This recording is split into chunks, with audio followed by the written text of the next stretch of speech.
Behind us, I'd like to recognize Archbishop Wensky, the Bishop of Miami, who's here, Archbishop Bishop DiMarzio, sorry for the promotion, Bishop.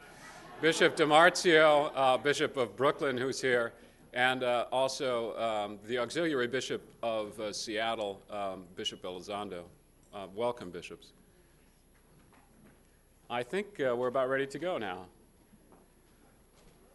This next panel, then, is Catholic Social Teachings and Immigration.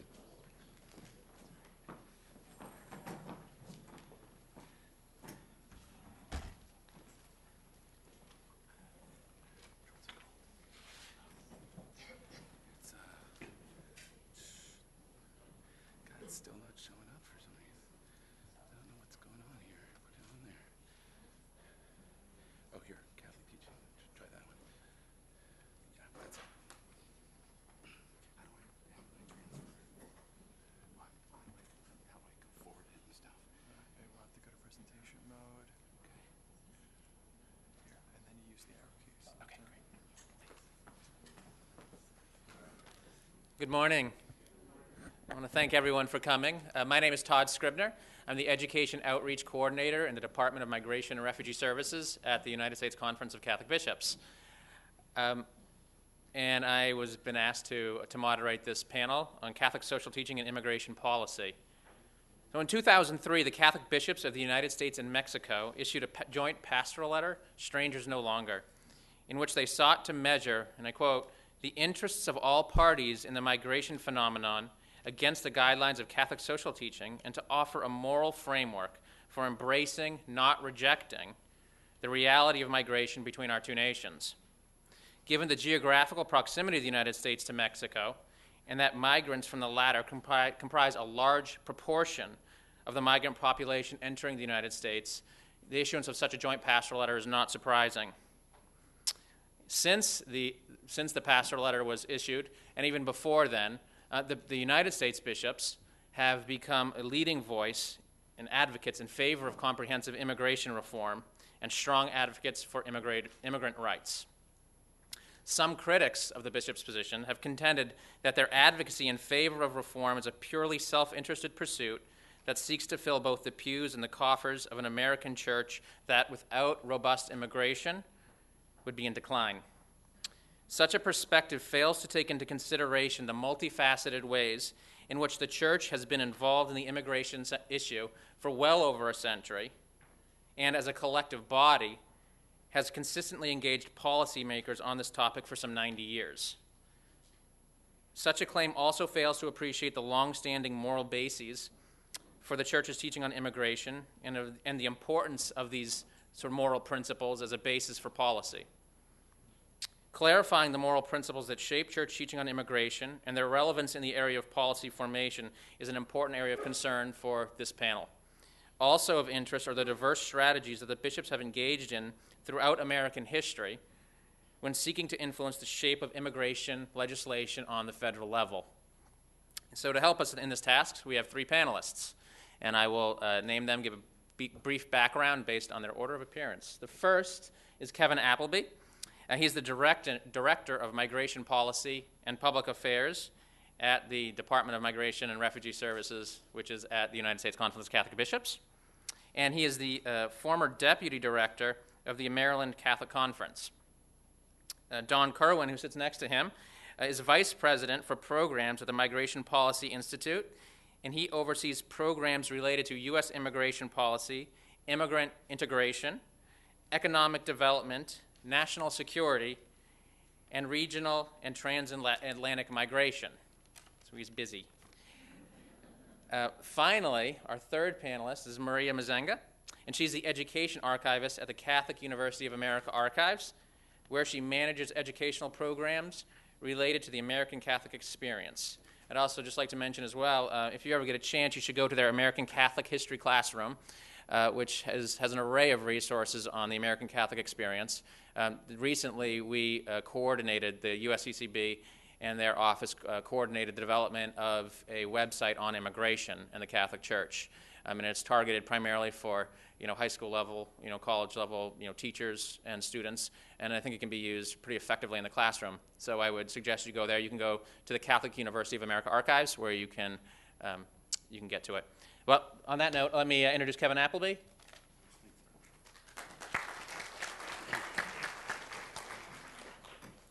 Thank you, Todd, and thank you all for attending today and braving the rain this morning. What I want to do in my presentation is talk about how the Catholic bishops come to their policy positions on immigration-related issues and trace the origins of that, what the basis is in Catholic teaching, both the Gospel Foundation and Catholic social teaching, and come to what our position is on immigration reform, and then how we will move forward in the debate ahead and try to make decisions on what's best for those who are most vulnerable. So let me go to my first slide and talk about the gospel foundations of where the church is on immigration. And you could have these next two slides. You could have 2 semesters worth of courses, and I'm going to do it in about 10 minutes. But just to give you an overview of what the foundation of our positions are. Certainly in the Gospels, we see all sorts of themes of migration in both the Old and New Testament. The 2 quotes or passages that I like to refer to the most are Leviticus and Matthew. Leviticus 19:33 is in the Old Testament, of course, and it's God talking to Israelites, about welcoming the stranger, welcoming the alien into their land, because you were once strangers in the land of Egypt. So the 12 tribes of Israel were lost in Egypt, were lost in the desert in the Old Testament, and the Lord is reminding them that they need to welcome others who come into their land because they were once lost. A side note, we did some focus groups recently, and this quote really resonated with a lot of folks because they felt the idea that they were once immigrants and that they therefore need to welcome immigrants to their land. In the New Testament, of course, we have Matthew 25:35, which talks about the stranger, where the Lord is talking about how we're going to attain the kingdom of heaven. And, of course, he says, I was a stranger and you welcome me. For when you welcome the least of my brethren, you welcome me. And that's really the main passage that a lot of times we cite for taking positions and for welcoming immigrants both into our country and around the world. Those are the 2 main quotes from the Old Testament and the New Testament. But we also have a whole Christology of Christ as a migrant, a refugee. Not only was Christ the Son of God in the Christian tradition and Christian belief, but he also was a migrant and a refugee. He was an itinerant preacher who preached in Galilee and Judea and really had no place to stay. And in Matthew, he says, the foxes have their holes, the birds of the air have their nest, but the Son of Man has nowhere to lay his head. So Christ himself was a migrant. Christ himself was an itinerant who moved around the countryside. Also, we see in Matthew that the Holy Family themselves were refugees. If they were here in the 21st century, the United Nations would declare them refugees because they fled the terror of Herod into Egypt, and they crossed an international boundary. So they are the archetypical refugee family. So we have both the teachings of Christ, the teachings of the Old Testament, and Christ himself, who was a migrant and who was a refugee. And then, of course, successive popes have built upon the gospel foundations to come up with a sort of Catholic teaching on migration.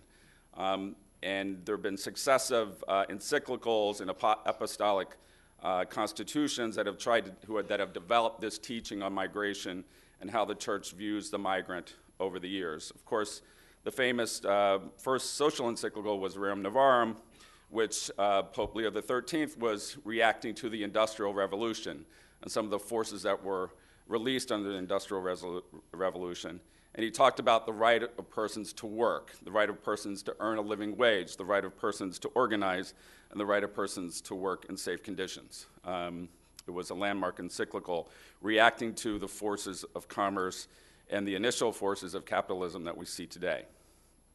Ex Sol Familia is an apostolic constitution, which is often known as the Magna Carta of immigrant teaching in the church, Pope Pius XII. And in that letter, he established the right of persons to migrate to find work or to flee persecution, which is very significant. And it really is the one seminal document that we can point to in church teaching that establishes this right, that someone has a right to move in order to survive, to support their family, and if they're being persecuted.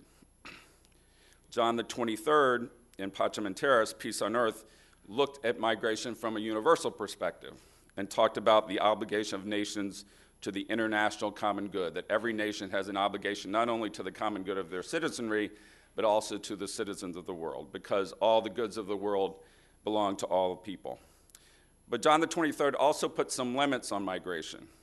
He talked about the responsibilities of migrants to integrate into their nation and to contribute to their new nations and to obey the law. And Pope Benedict XVI has also talked about that recently. And he also said there are certain limits to immigration that can be applied. He uses the phrase, when there are just reasons for it. He doesn't get into all the details of that, but commentators and analysts have said that what he meant was that in a situation where there's a country that really is not in their common good to let more people in, say there's a national security threat, or there's a country that also has grinding poverty and would be unable to accommodate more people, those are the situations where there could be limits on immigration. And of course, as we see in the current debate, we have, in the U.S. context, we have a country which is bountiful and therefore is a long way away from having those limits. So a country that has more resources, is more powerful, has a higher obligation to accommodate migration as opposed to a poor country, like a country in Africa. And often we find that the generosity can be just the reverse. In the modern era, John Paul II was prolific both on immigrants and on the economy. He recognized this emerging phenomenon called globalization, which we're going to talk about a lot today. What is globalization? There's many definitions for it, but really, in a sort of a small analogy, it's that we're a close neighborhood now. The world is close to us, both in capital and goods, communication. We can go across the world in a day. We weren't able to do that 50 years ago or 100 years ago. We're a closer knit world, and therefore that has impacts on the human person. In Laborem Exerciens, which was the 90th anniversary of Rerum Novarum, Pope John Paul II reaffirmed the right of an immigrant to migrate to work. And he also talked about the right of the human person working vis-a-vis new technologies, that new technologies should not replace human persons in the economy. On the 100th anniversary of Rerum Novarum, in Centesimus Annus, he also talked about not only the fall of communism, but talked about the triumph of capitalism, if you will, because the perception at that time was that the West had won the Cold War and that capitalism was the economic model which triumphed, but he put a lot of conditions on that capitalism and also said that the human being should have the foremost claim on the goods that are produced in an economy.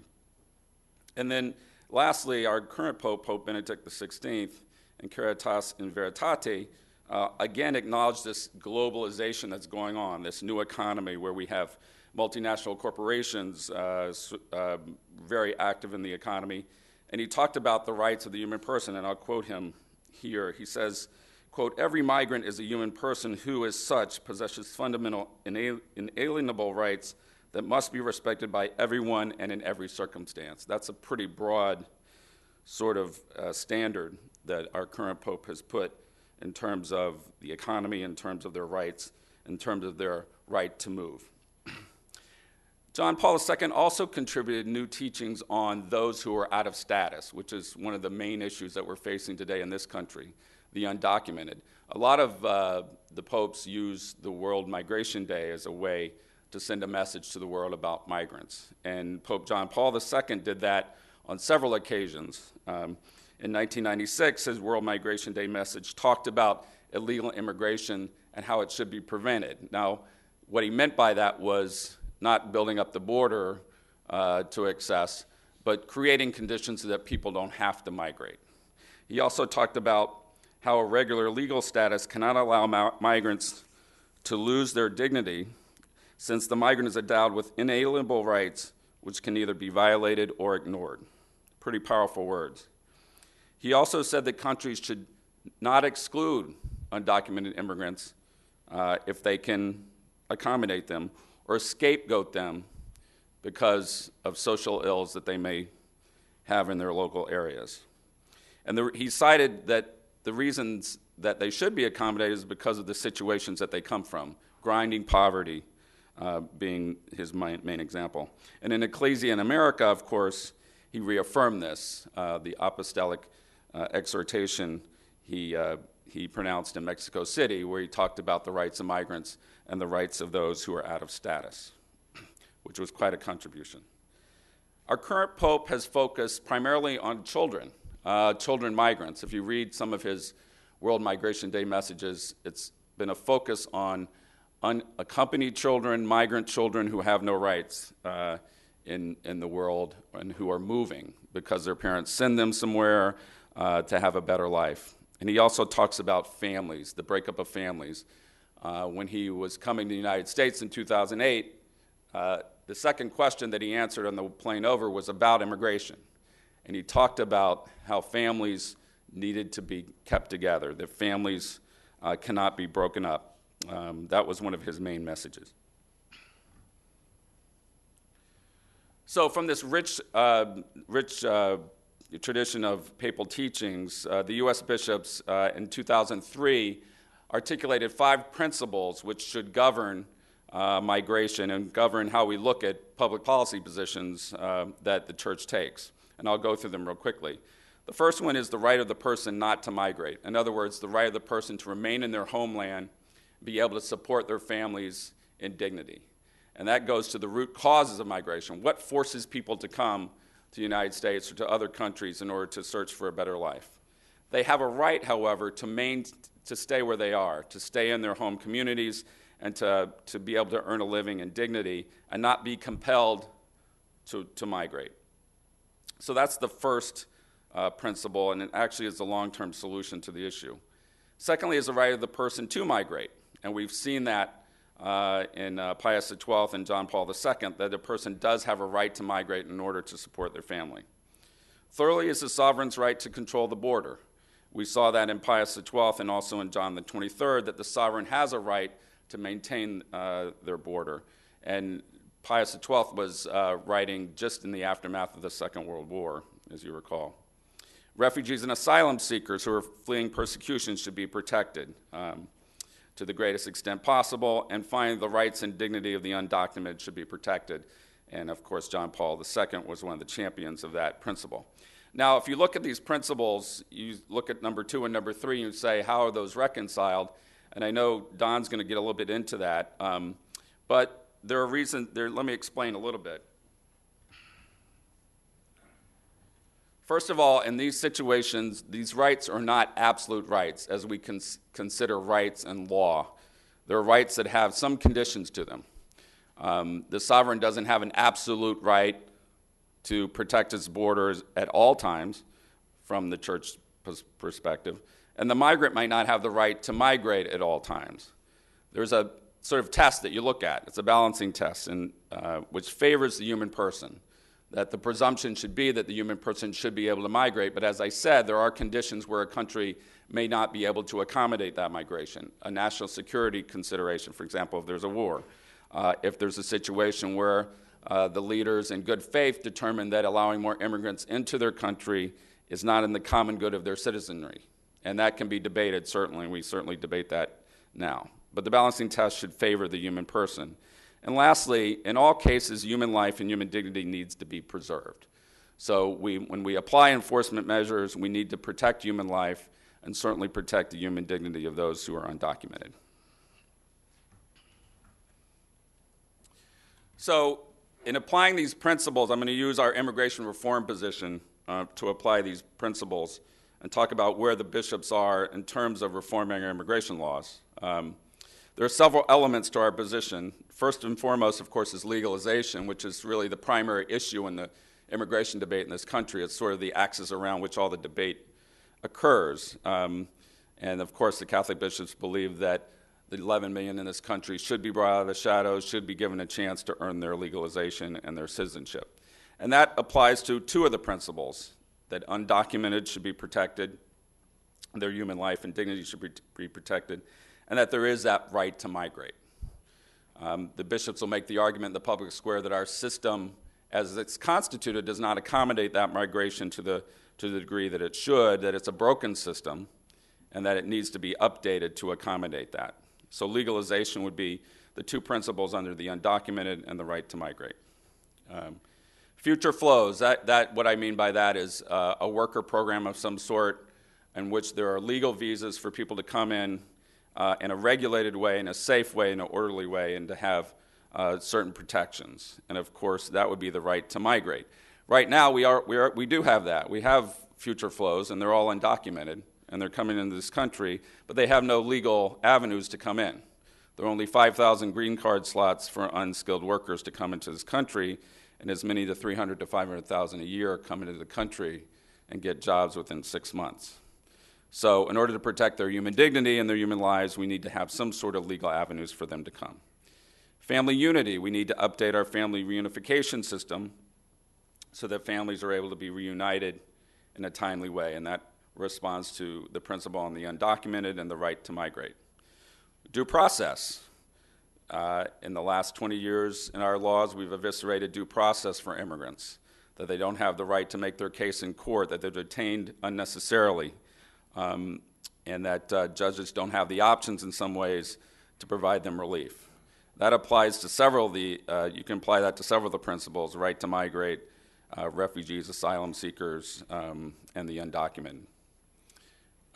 Root causes, right not to migrate. This is the one issue in the debate that's really not as discussed as much as it should be. But why are people coming?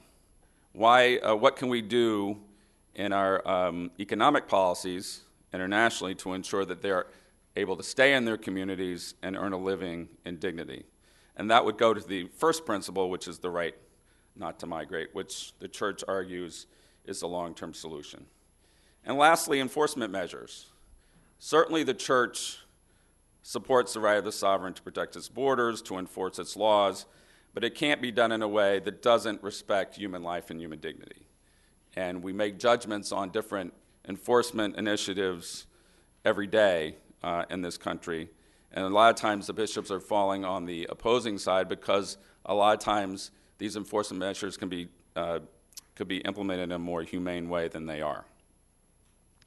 So that's where our comprehensive immigration reform position is, and these principles flow into that, and the principles certainly come from the papal teachings and from the Gospel Foundation.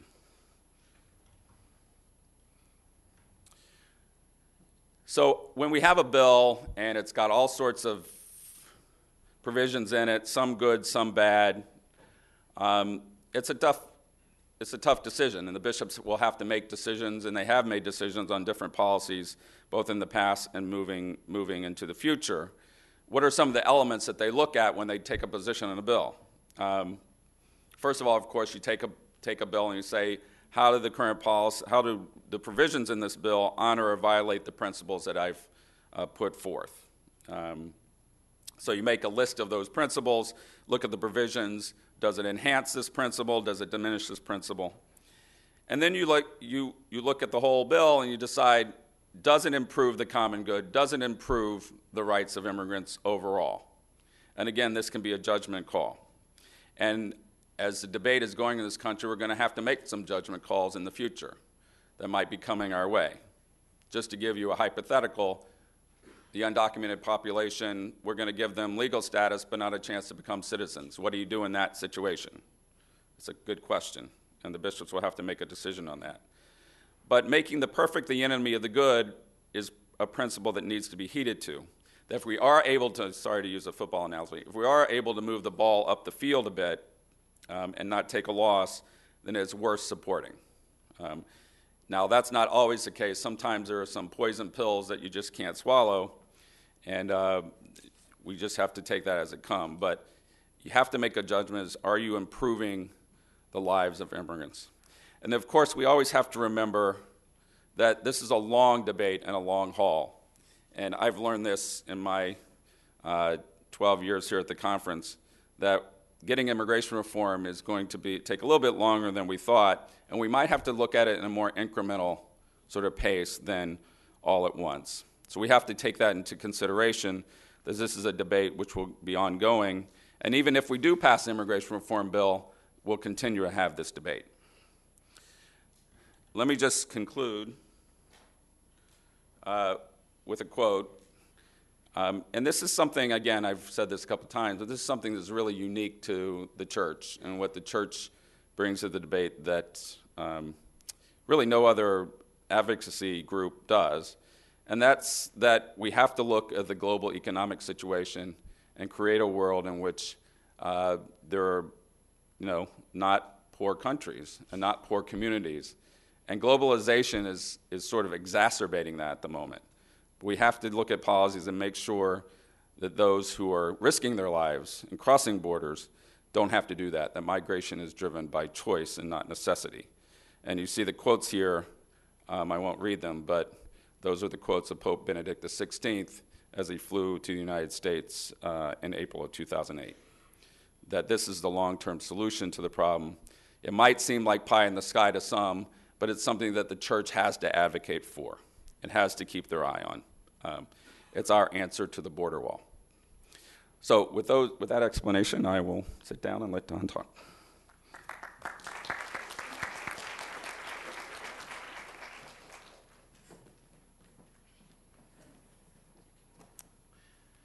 Well, thank you. It's very nice to be back in the Catholic fold here.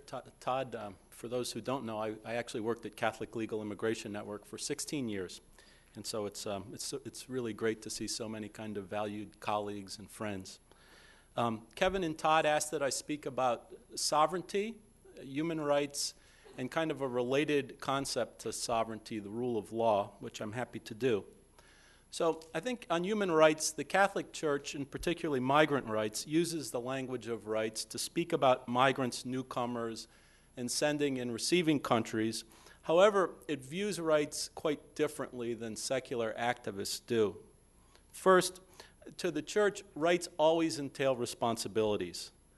Broad, individualistic rights claims tend to fall on deaf ears within the church. We know this from experience, right? From Catholic families, from parochial school. I know it from working in the bishops' conference, actually. Imagine me in my past position at clinic going to Archbishop Wensky or Bishop Tamayo or Bishop DiMarzio and saying, "Bishop, my rights have been violated."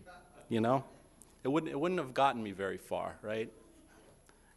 They would have pointed me immediately to my responsibilities rather than to my rights. In our tradition, it's not good enough to recognize rights. We have the responsibility to restore people whose rights have been violated to full membership in the human family. So the first thing is rights entail responsibilities. The second is that rights have to serve the common good, meaning that rights have a social dimension. And I think that point also means that respect for rights is one of the conditions that have to be honored that allow all people to flourish. The third point is that rights are always grounded in gospel values in the church, values like love of neighbor, like justice, like hospitality. The church uses the language of rights to mediate these values, but its values run deeper and require a kind of commitment and a response beyond just honoring people's juridical rights. We're actually called to love our neighbor, to act justly, to extend hospitality beyond rights. And fourth point is that rights arise out of a sense of the radical equality and the God-given dignity of all of us. We're all created in the image and likeness of God. States don't give us rights. States exist to defend and to honor our God-given rights. Yeah, so this brings me to a point on language, I think, building on Father Deck's statements on this. If you speak about illegals, you're saying that people can be illegal. Not just that they broke the law, but that they themselves are illegal. And how you treat illegals doesn't matter. They're already outside the law. not people with aspirations and gifts, but problems. And we're really on a slippery slope, I think, if we cede this point, which isn't a semantic point at all. In fact, the talk show hosts are now calling all people who are out of status criminals.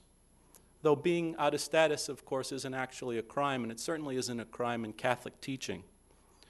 We also have alternative faith-based groups criticizing illegals for being greedy and envious for coming, though somehow we're not greedy for staying or from benefiting from their labor. So I think that the larger point here is that it's sacrilegious to call the children of God illegal. They can't be illegal any more than you can have illegal parents, illegal brothers, illegal sisters, illegal children. So, what does Catholic teaching, how does it use the language of rights to speak about the reality of migrants and newcomers? First, just to repeat some of Kevin's themes here, the Church teaches that nations have a responsibility to provide the basic conditions that allow their members to support themselves and to live full lives in their countries of birth. Put differently, states have a responsibility to honor the common good, and their citizens have a right not to have to migrate. However, when people can't sustain themselves and can't support their families at home, they have a right and actually a responsibility in some cases to seek a better life. And under the Catholic principle of subsidiarity, it's the affected families themselves who are in the best position to judge whether or not they can sustain themselves. In fact, most migrants who come illegally come because they're fleeing privation, violence, natural disaster, and many come as part of a family survival strategy. The U.S. and Mexican bishops and strangers no longer recognize the presumption that, quote, in the current conditions of the world in which global poverty and persecution are rampant, persons must migrate in order to support themselves. That's a very powerful statement by the bishops. In making these very difficult choices and sacrifices for their families and providing, as Pope Benedict recently said, the gift of self, which is a beautiful phrase, many migrants are doing what God is calling them to do. Second point is that nations have a responsibility to receive those who are migrating to realize their God-given dignity, or, again, Pope Benedict, to look for better conditions of life. In his most recent message on World Day of Migrants and Refugees, the Holy Father reminded us that, quote, migrants and the local populations that welcome them all have the same right to the goods of the earth, whose destination is universal.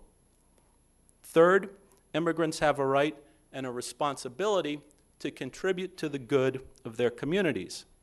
Catholic teaching uses the term contributive justice interchangeably with the term social justice.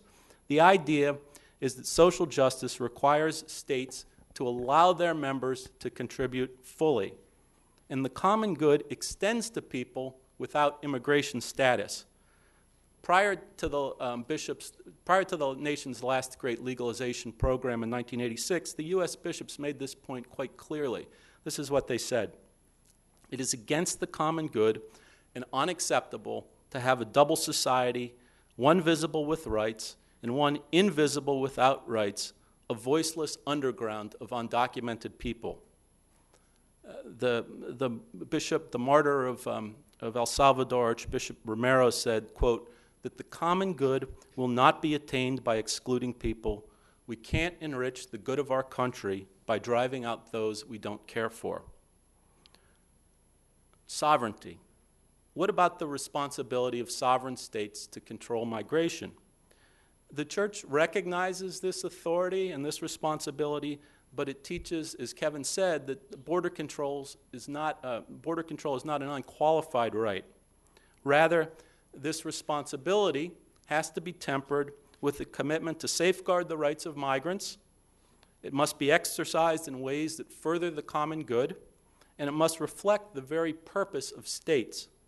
In Catholic thought, the purpose of states, individually and collectively, is to protect human rights and to promote the common good. And a state's responsibilities to its own residents don't relieve it of the responsibility to safeguard the rights of others.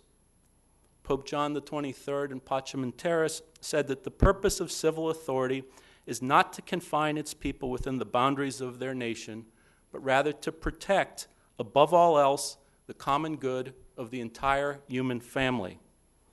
Under this concept, known as the universal or the borderless common good, there are certain minimum conditions or goods, including respect for rights, that apply to all people.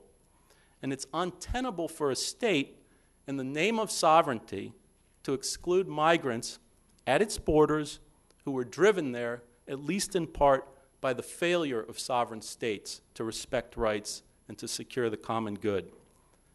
Here's how the U.S. and Mexican bishops made this point in Strangers No Longer. They said, the Church recognizes the right of a sovereign state to control its borders in furtherance of the common good.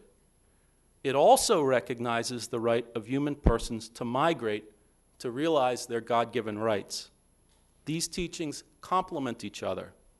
While the sovereign state may impose reasonable limitations on immigration, the common good is not served when the basic human rights of the individual are violated. Does this mean the Church favors open borders? Boy, hasn't this question become like a tiresome distraction at this point? I mean, I'm so tired of, having to answer it. But for the record, no, the Church recognizes that, that sovereign states have a duty and a right and a responsibility to regulate the flow of migrants, and that they can exclude and remove people who don't serve the common good. But again, the common good is not served by denying entry to people who cannot support themselves or even survive in their home countries. Let me talk a bit about the rule of law here, which is on everybody's minds and who kind of debates these issues. And I often, in my new job, talk to relatively hostile audiences, just back from Oklahoma, debating the Federation of American Immigration Reform out there. And so the rule of law is what you hear all the time. What don't you get about the illegal and illegal alien? And you just want to say, well, don't get the illegal, don't get the alien, don't get any of it, What don't you get about God-given human dignity, Is it the God? Is it the dignity? Is it the human being? What exactly is it, But you can't talk like that except among you, so I'm happy to be here. I think you can't speak about the rule of law without speaking about the kind of nation we're trying to build and how immigrants fit into it. So you have two general approaches. One is the nativist approach, and nativists believe that membership should turn on characteristics that people either can't change or should not have to change, like national origin, race, ethnicity, religion. And of course, remember, Catholicism was one of those offending religions in past nativist movements, and I'm actually not entirely sure that it's not still among some groups. But to nativists, nothing but those characteristics matter in determining who should belong. Not the contributions of immigrants, not their character, not their hard work, not their time in the country, not their families, not their military service, not why they came, not who they are. None of it matters to them. But the people behind the labels matter to the Church. That's precisely who does matter to the Catholic Church. Fortunately, there's another way of looking at our nation and the role of immigrants in it. Under this view, membership should turn on a shared commitment to political institutions and to civic ideals like freedom, equality, rights, liberty, justice, opportunity, and our response to immigrants who embrace and even embody and renew these ideals should be generous. President Bush, if you think this is rarefied or not very much in kind of the public sphere at this point, think about what President Bush said in his very first inaugural address. He made the point that something even deeper than citizenship connects us. He said, America has never been united by blood or birth or soil, but it has been bound by ideals that move us beyond our backgrounds and lift us above our interests. These ideals are, everyone belongs, everyone deserves a chance, and no insignificant person was ever born. That's a very fine statement of Catholic teaching, I've got to say. And President Obama, in his last State of the Union, said, in the end, it is our ideals, our values that built America, values that allowed us to forge a nation made up of immigrants from every corner of the globe, values that drive our citizens still. And the truth is that most immigrants share, embody, even renew these values. But here's the rub. In a country committed to shared ideals, a country of immigrants, laws presumably reflect the ideals and values that bind its members. And I think this is one reason why the rule of law plays such a large role in the U.S. immigration debate, why this concept is more important in the United States than it is in other countries. Having said that, it seems to me that the rule of law has become a real red herring in the immigration debate, in the sense that the church and other mainstream groups don't oppose immigration enforcement.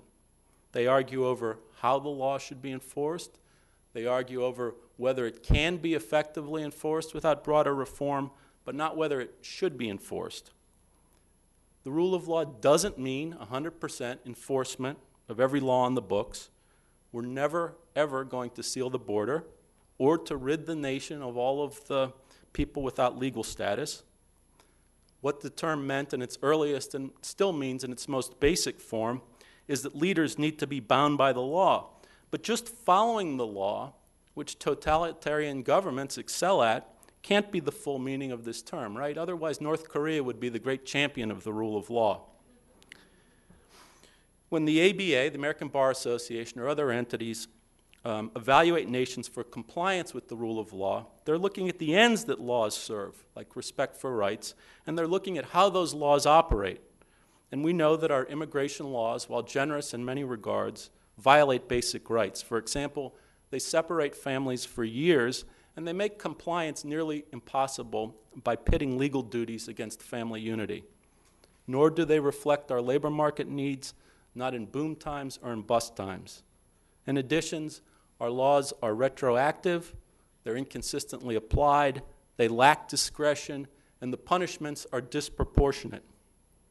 On this latter point, ask yourself this question: why has so much funding gone to border control over the years, and so little, until relatively recently, to interior enforcement?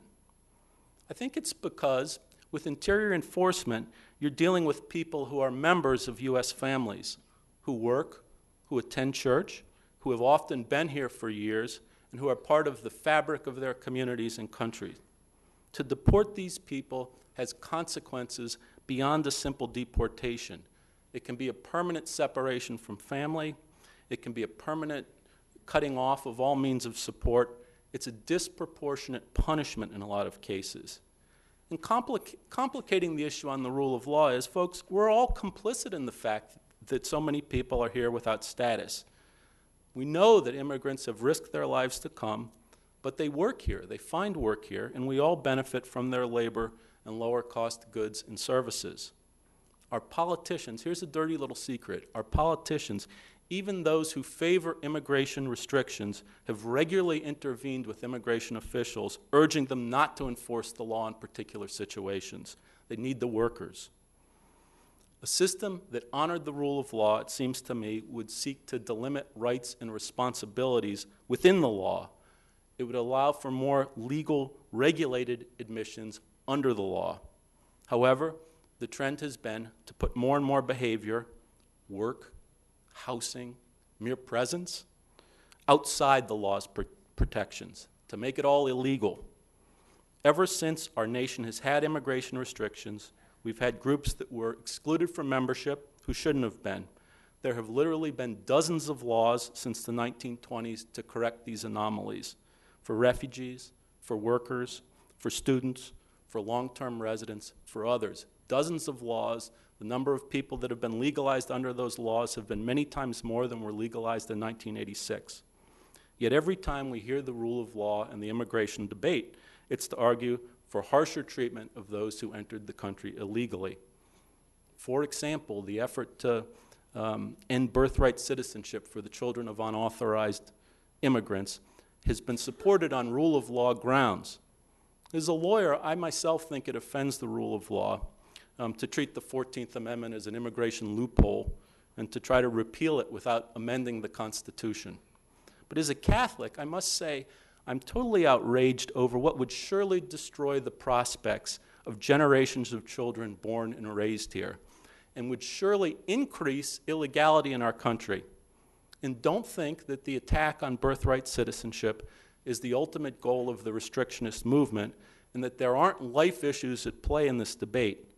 Just last month, a leading anti-immigrant activist proposed prioritizing visas for those who agree not to have children in the United States. It's out there. So where is the outrage over the attempt to create a permanently illegal class of persons without prospects, security, or the ability to contribute? It seems to me that that whole effort is inimical to Catholic social teaching, and it's going to mostly impact our co-religionists. It's anti-Catholic in that way too, right? These are people in our church that we're talking about. We have U.S. senators inaccurately calling the children of unauthorized women anchor babies and referring to bringing a life into the world as dropping a baby. Compare this language to the Spanish phrase for giving birth, dar la luz, to give light. That's how we see it in the Catholic faith. These women are bringing light into the world. They're not cattle dropping a baby. And again, immigrants are created in the image and likeness of God. They're the children of God. This is who they are. This is their deepest, this is their core identity. In the Catholic tradition, they're people first and foremost. It's just that some of them don't have immigration status, and they should. Thank you.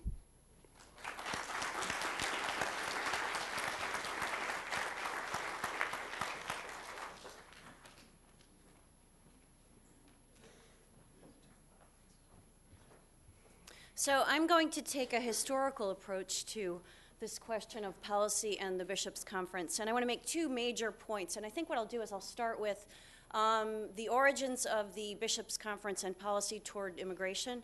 And I'll go maybe to 65 so we have time for questions left over. So we'll look at some 20th century policy here. And I have two major points to make here. One is that the very evolution of the Bishops' Conference itself is tied to the immigrant experience, as we'll see. In the church in the U.S. And second is that immigration policy has been approached due to shared religiosity, due to shared Catholic faith among the bishops and Catholic leaders in the U.S., although it's been rationalized in terms of Americanist ideals. So often the language for approaching policy toward immigration is couched in Americanist ideals, even though the shared religiosity is what drives the attempt to influence policy. So from the late 19th through the 20th century, the U.S. Conference of Catholic Bishops and its forerunner, the National Catholic Welfare Conference, have been intensely interested in immigration issues. From the 1920s onward, they began taking active formal positions on immigration policy with an emphasis on addressing policy matters that affected their co-religionists. Now, this was tied to the fact that the religious needs of Catholics were not being met when Catholic immigrants arrived to the United States. Indeed, the formation of the Bureau of Immigration of the National Catholic Welfare Conference, which is the forerunner of the USCCB's Office of Migration and Refugee Services, was triggered precisely by a concern for the Catholicism of Catholic immigrants in the 1920s. Before the formation of the NCWC, the bishops addressed matters of immigration policy from their individual dioceses. This is pre-Bishops' Conference. So the need to address matters related to immigration came to the attention of the U.S. bishops rapidly after they formally organized into a regular conference. And this was triggered by the First World War. The war had triggered the earliest organization because when the U.S. entered the war in 1917, the country's Episcopal leadership realized that they possessed no organizational framework through which they could organize the activities of American Catholics. Many Catholics, and at the time, to give you a sense of the numbers, they numbered nearly 20 million of a total population in the U.S. of about 106 million by 1920. Okay? Many of these Catholics were new arrivals to the U.S.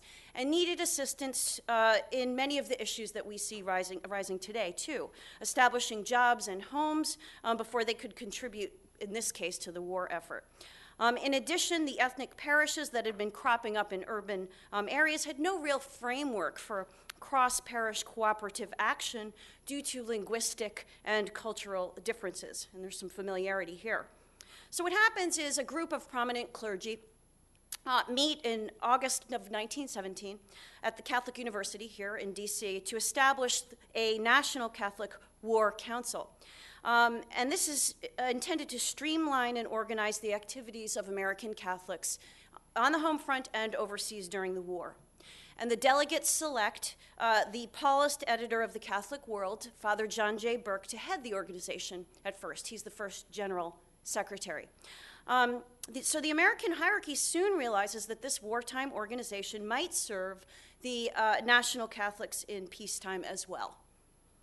So during its earliest years, this early organization, the National Catholic War Council, which eventually becomes the National Catholic Welfare Conference, did not make any coordinated systemic effort to address the needs of Catholic immigrants, not immediately during the war. It was preoccupied with the war effort itself. But in 1919, what it does is it establishes a social action department. And the social action department of the Bishops' Conference of this time period seeks to promote citizenship, a key aspect of its mission, to improve industrial relations, and to encourage charitable organization.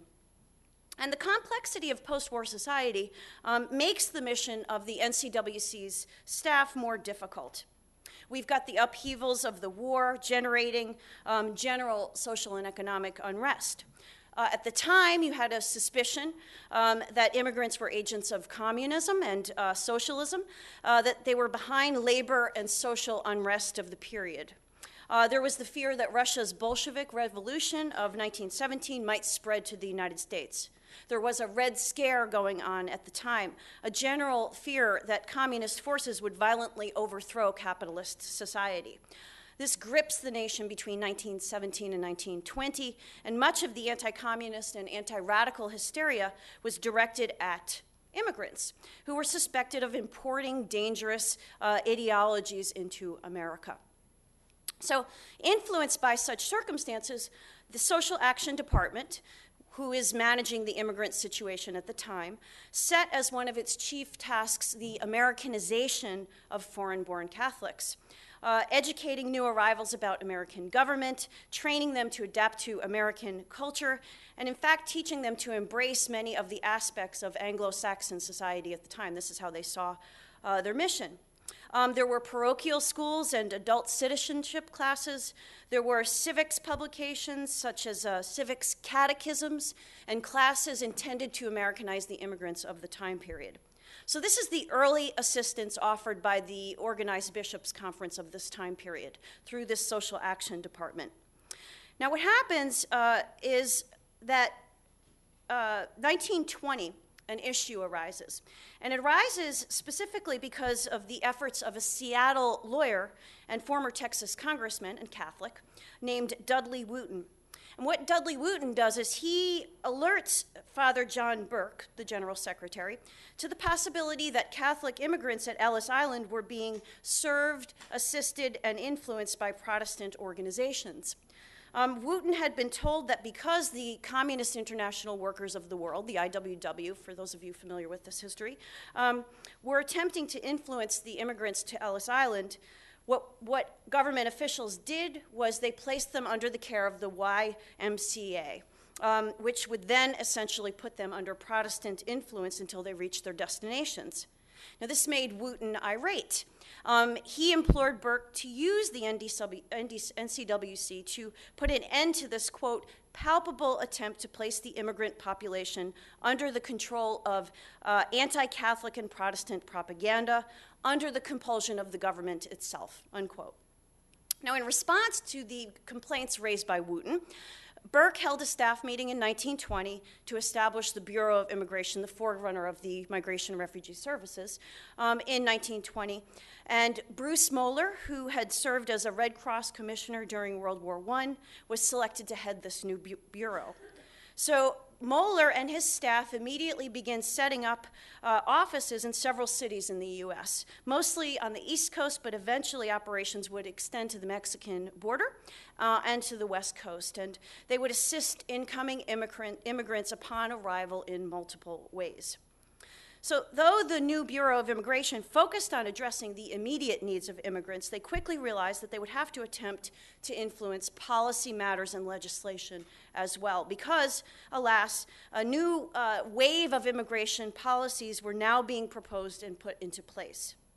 And this originates in the 1880s, when immigration to the United States was actually a relatively open process with very few restrictions. What happens, though, is following the Civil War into the 1880s, 1890s, you have a rise of Chinese immigration in California and fears that these immigrants would provide cheap sources of labor that would undermine the ability of Americans to find employment. So Chinese immigrants, moreover, were viewed as ethnically and culturally inferior to Americans of European descent, a racial prejudice that politicians were quick to use for political gain. As a result, you have the passage of the Chinese Exclusion Act, the first major piece of federal legislation to place restrictions on immigration, and based on nationality and ethnicity, too. The Exclusion Act prohibits the immigration of Chinese laborers into the United States, and it initially has a 10-year expiration date, but its terms are renewed again in 1892, and it's made permanent in 1902, finally repealed in 1943 because the Chinese were, after all, American allies during the Second World War. So this act is the first piece of federal legislation that used race or nationality as the basis for immigration policy. And this is an important legal precedent and one that doesn't go unchallenged. In fact, many Americans spoke out against it, argues that it violates American ideals of freedom and tolerance. And most American Catholics, for example, opposed the act, although anti-Catholic prejudice at the time, nativism at the time, in the U.S. makes the church reluctant to take an openly critical stance on this issue. Again, this is before the NCWC has formed, before there's a bishops' conference. And I mention it because it's a precedent for the laws that come after it. So what happens is, it's the Chinese Exclusion Act that paves the way for broader immigration restrictions based on race and nationality. There's a growing support for further limitations on restrictions on immigrants, fed by fears that these, quote, inferior racial types from Southern and Eastern Europe were rapidly outnumbering the ethnically dominant old stock Nordic Americans through mass immigration. These negative attitudes towards certain racial types were encouraged by the belief that inherited traits determined a person's economic and social success. People believed that immigrants from Southern and Eastern Europe were genetically less able to be productive citizens and thus would be a burden on the American public. And these ideas would influence immigration legislation passed by Congress in the 1910s and 1920s. The Immigration Act of 1917, for example, imposed a literacy test on potential immigrants, prohibiting the illiterate from entering the country. Illiteracy was seen as a sign of natural inferiority rather than as a result of poor education, or less education, or different education. The literacy test as a basis for immigration restriction was strongly opposed by the majority of American Catholics who believed that the bill was aimed at curtailing Catholic immigration to the United States. It would be vetoed by President Woodrow Wilson, but the rising tide of nationalist sentiment inspired by American entry into the war encouraged Congress to override that veto, and this act did pass. Again, the bishops are not organized at this point in time to oppose it. But then comes the Emergency Quota Act in 1921, which establishes fixed limits on the number of people emigrating to the U.S. from any one country. The 1921 Act establishes the quotas based on the proportion of each nationality represented in the 1890 census. This reflects the period before the wave of immigration had come from Catholic Southern and Eastern Europe. And in fixing the quotas based on the 1890 numbers, Congress had hoped to keep the supposedly inferior races, such as Italians, Poles, and Slavs, out of the country. That was the idea there. And even in 1921, while there's substantial opposition there, there's still not enough organized protest among Catholics to protest fully. But we have a whole different story with the passage of the Johnson-Reed Act of 1924, which extends the quota system in a further discriminatory manner. Now, what the Johnson-Reed Act of 24 does is it fixes immigration at a little over 150,000 immigrants per year. And this is a draconian restriction on immigration at the time. And it also changes the basis of the quotas to the 1880 census. It makes the 1880 census, that's 10 years before the 1890 census. So it makes it, it mandates that even fewer Southern and Eastern Europeans would be coming to the United States. So it further lowers the incoming of, quote, inferior races into the United States. So this new legislation discriminates against Catholic immigrants, the majority of whom came from the undesirable areas of Europe. So the quota system established by the 1924 Johnson-Reed Act remains in place for nearly 3 decades. And during the Great Depression of the 1930s, both Congress and American Catholic leaders would end up being more interested in problems of unemployment than in immigration. But 1924 is when we see the beginnings of formal protest to this kind of legislation by the organized bishops' conference. In a protest letter to Congress dated January 1924, while the bill was still under consideration by the House Committee on Immigration, the National Catholic Welfare Conference as a collectivity said, "We respectfully protest against the principle or purpose underlying the bill. The bill is a studied attempt to exclude immigrants from certain countries to favor immigrants from others. Such a policy is distinctly un-American. It is a departure from the enduring tradition of our country. America has opened her door to the world and shown herself to be the mother and refuge of people of all lands. Are we to shut the doors in America's name that America opened to us and make of ourselves a Pharisaical class?" Unquote.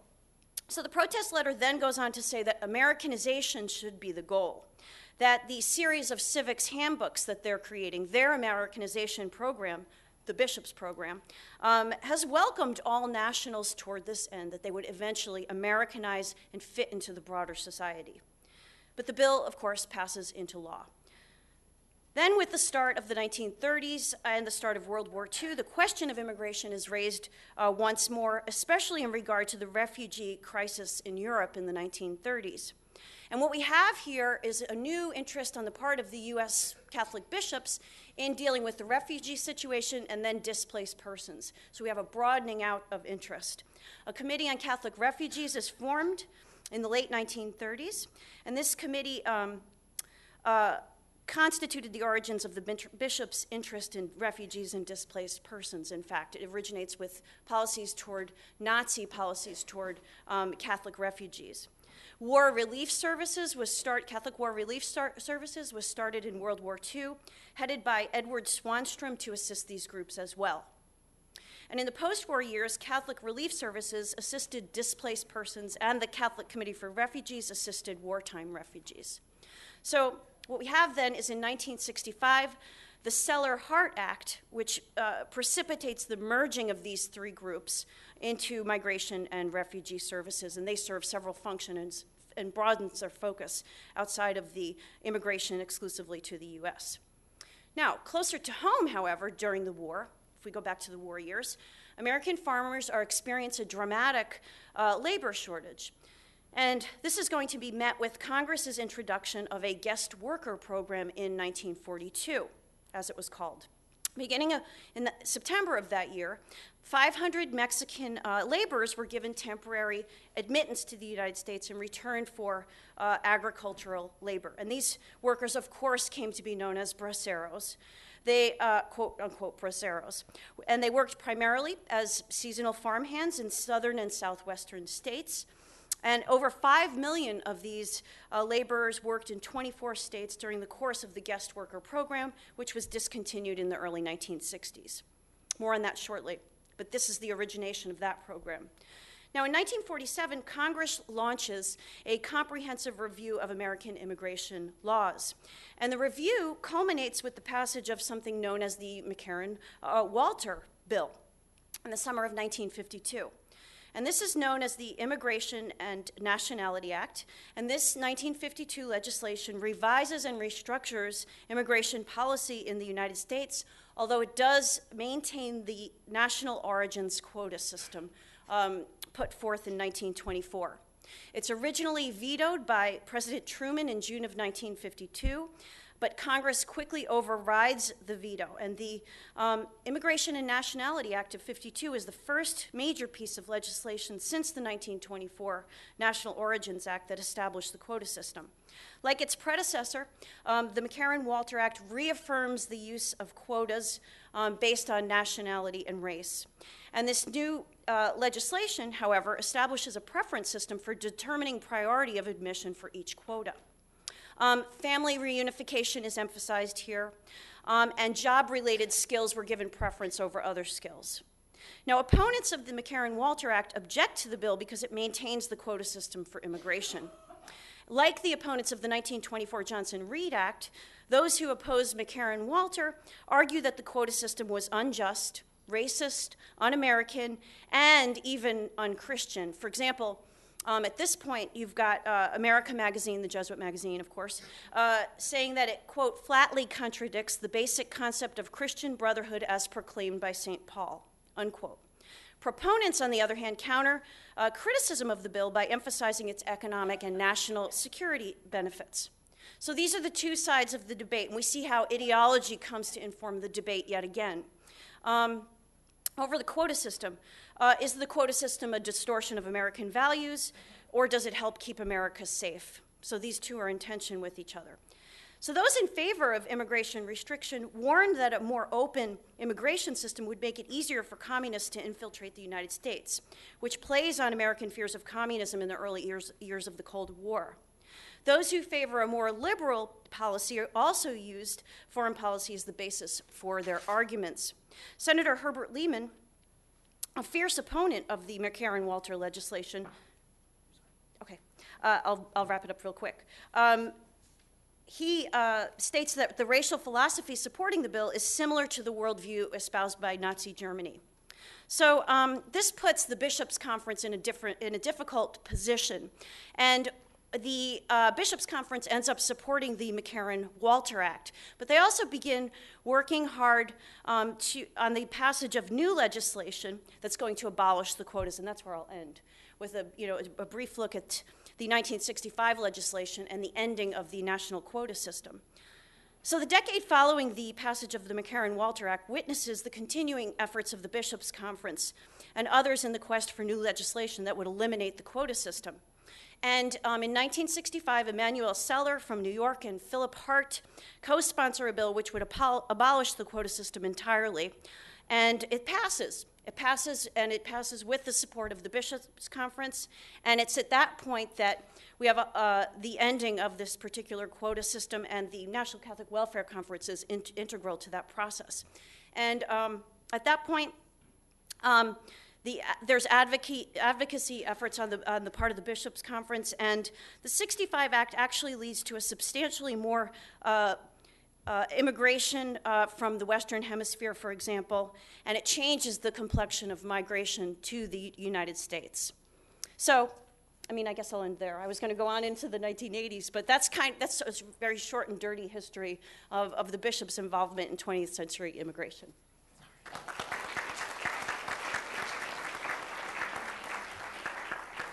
Sorry for cutting you off so abruptly, but we wanted to have some time for some questions, and if anyone wants any expansion on any of the points that people have made, please. The microphone is yours.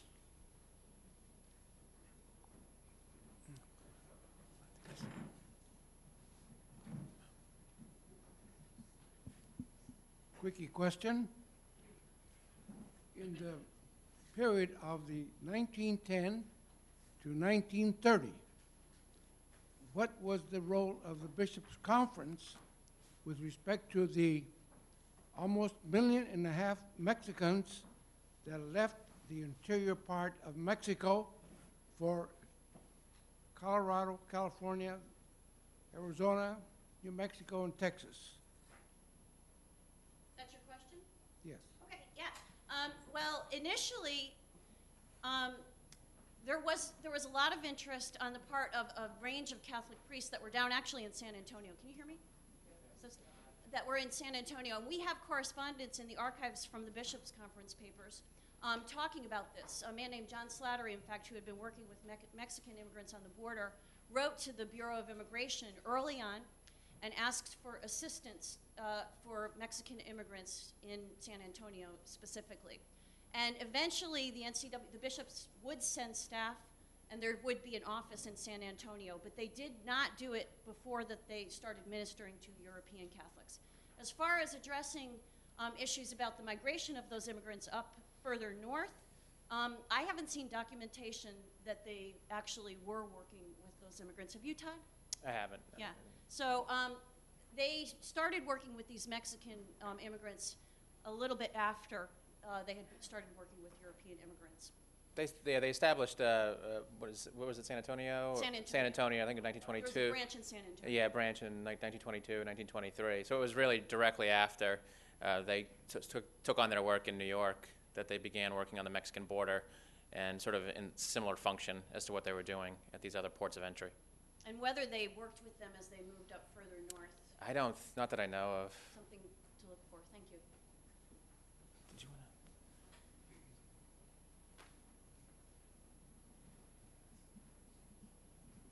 want I really do appreciate all three presentations. Thank you very much for your work in this issue. I especially appreciated the history, of the bishops and immigration. Just curious, Don, you were talking about that you went down to Oklahoma, and I know it's been, there's been some very heated things. Talk about a bishop, taking a lot of flack. Bishop Slattery of Tulsa has certainly faced it head on, and he's paid the price. He's really been courageous, perhaps one of the bravest bishops in the U.S. on this issue. Could you tell us of your experience with this recent experience in Oklahoma? What brought it on, and what happened? Well, I mean, there's kind of a template Arizona Plus legislation, and I think people know what the features of the Arizona bill are, the SB 1070 bill. But the add-on, the plus, are things like, the challenge to birthright citizenship, making school systems record the costs of providing schooling to unauthorized kids, identifying those kids, making health systems record the costs of providing health services. The challenge ultimately will be to the case that on equal protection grounds provides for primary and secondary schooling, public schooling for unauthorized kids.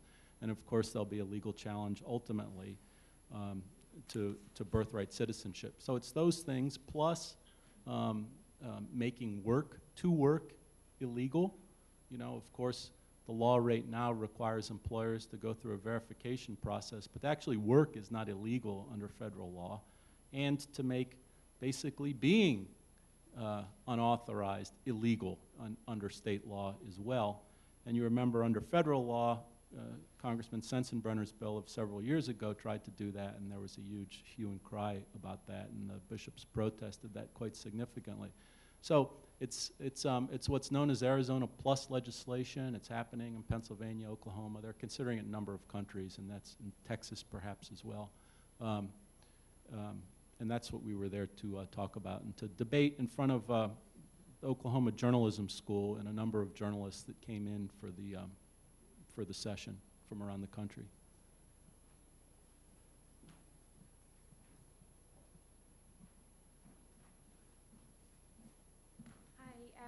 It's probably a bit ambitious too. Thanks for all your papers. I actually wanted to ask a question in response to something that you mentioned in your talk, Kevin, but I'm eager to hear what you all think of this. You talked about the process by which the Bishops' Conference comes to their position on certain policies. And one of the things you outlined is that they ask how the certain policies honor or violate the principles that are in compliance with biblical, papal, social teaching. The other thing that you said is that they weigh up how it would improve the common good. And this idea of the tension between incremental and rapid policy change, that this has been a problem within, historically and in contemporary issues within the Bishops' Conference, as to whether certain policies are moving too fast or whether more can be achieved in the short term with smaller incremental changes. So based on my own research, and I know Todd has just published an article on 1952 that looks at this, Maria mentioned it, that this was a tension around the 1952 legislation, was this idea that, you know, perhaps we can swallow national origins for a little while if it'll give us other concessions. So my question for all of you is, which of these, in terms of the process by which the Bishops' Council comes to their policy decision, which of these elements do you think have been the most contentious and are the most contentious? Is it deciding whether certain provisions honor or violate the principles that you outlined, or is it this tension between incremental or rapid change? Does that make sense? Yeah. The former, probably. You know, looking at the substance of legislation and weighing the goods and the bads of it is probably the first priority. When I mentioned the long haul and the rapid versus incremental change, I was more referring to the pace of the current debate. The bishops have set out what they think should be done to this broken immigration system. What we found over the last 10 years is that Congress is unable to bite off all of that at once.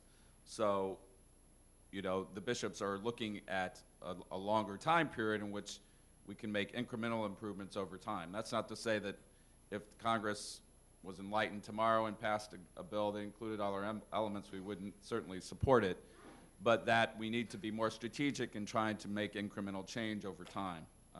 The DREAM Act is one example, you know, trying to get the DREAM Act passed, trying to get ag jobs passed. But I also made reference to, in this debate, there's going to be trade-offs that we're going to have to face.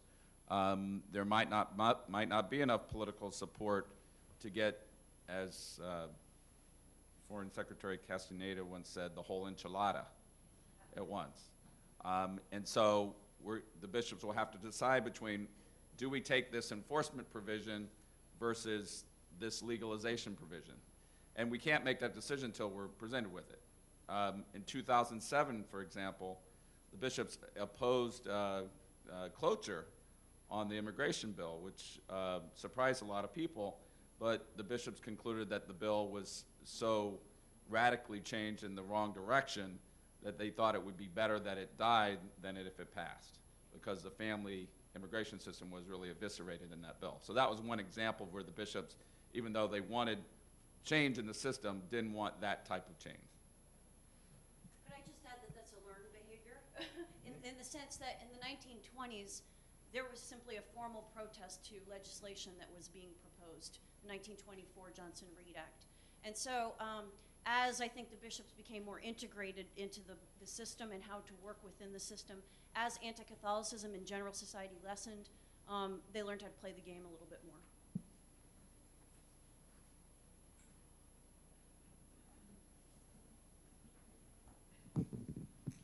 Thank you all. I've had a chance to hear Don before several times and to read several of your very thought-provoking articles, including the whole article on our national security interests being tied in with immigration. So I guess I'd like to focus this question on you. I'm from Arizona, so that gives a context. And I appreciate the DREAM Act kids outing themselves. I mean, that's a real courageous act. I don't think it's working, though, but not to use Arizona as the only example, but they're strong kids. They're using rights language. And I think those who are opposed to legalizing anybody because it rewards their parents aren't going to be swayed. But I'm a little worried it's not going to sway the person who's a little bit on the fence. But what I'm wondering is, with all your experience, and you other panelists too may want to offer, what is going to work? What is going to work to reshift the dialogue? I keep thinking it's got to be a Chilean tragedy, where the whole world gets galvanized. But I just don't know how the whole dialogue is going to shift, because the adjective has become the noun, like we've been talking about, illegals. And so that's the whole thrust in Arizona. Well, I think you're right about the rights language, and what I was trying to say, I think, was that we don't use rights in the same way. We have a richer way of looking at rights, and the way that people, I think, look at rights is I get a right and you lose. And I think that that's the way a lot of people in Arizona think about it. And our tradition is about the common good, and I find that kind of language is helpful and it resonates. And people really, I think, do understand when you start to kind of scratch the surface of some of these groups that are within the broad category of people that are unauthorized, that, these people share our hopes and aspirations, and it's not really going to further the common good, for example, to try to remove kids that we've educated and who have been raised here and don't have any other country, Or, think about there's this provision in the law called registration. If you've been here for 38 years, right? 38 years now, and you're unauthorized, you can become authorized. It takes 38 years, though. Maybe we could move that up 20 years. How's that? It would only take 18 years. How about people that are approved for immigrant family-based visas? They have to wait 10, 15 years. Can we talk about them? They're unauthorized as well. So I think once you start to kind of identify the particular subgroups within those who would benefit from a legalization bill, it becomes different and a more sympathetic argument. Dignity, the common good. I think the Catholic religious language has a lot to add to this. If I could just respond to what can we do. One thing that we have to remember in the last 10 years is that we've had a major national security attack. On September 8th, 2001, Vicente Fox gave a joint address to the joint session of Congress. We were all ready to implement 245I, a legalization program, and there was such goodwill, and then we had a major terrorist attack. We've also had a difficult economy. And when you have those two elements over the debate, it's going to make it much tougher. And sometimes we forget that, and we get distraught, and that this is never going to get solved. It will get solved eventually. But when you have those two elements within the national conscience, it makes it that more difficult. I think the DREAM Act moved forward. We got a majority of the House. We've got a majority of the Senate. It fell short because of a filibuster rule. Now, it was disappointing, but that doesn't mean that there wasn't support across the board for that, for those kids. And I think part of the success was the fact that they were able to tell their stories in different venue. And I think that eventually they'll get relief as well. So it's a long, as I said, it's a long haul, and we have to consider that there are outside factors that we can't control that influence the debate, and we have to try to overcome those. Okay, well, thank you very much. We are running up to lunchtime, and I think we're all hungry. I know I am. So, okay, if you can all, there's going to be lunch out there, but if you can be back at 1:30, Cardinal McCarrick will be giving the keynote address at that point in time. So, stretch your legs, get some food, come back in and eat, and we'll go from there. Thank you.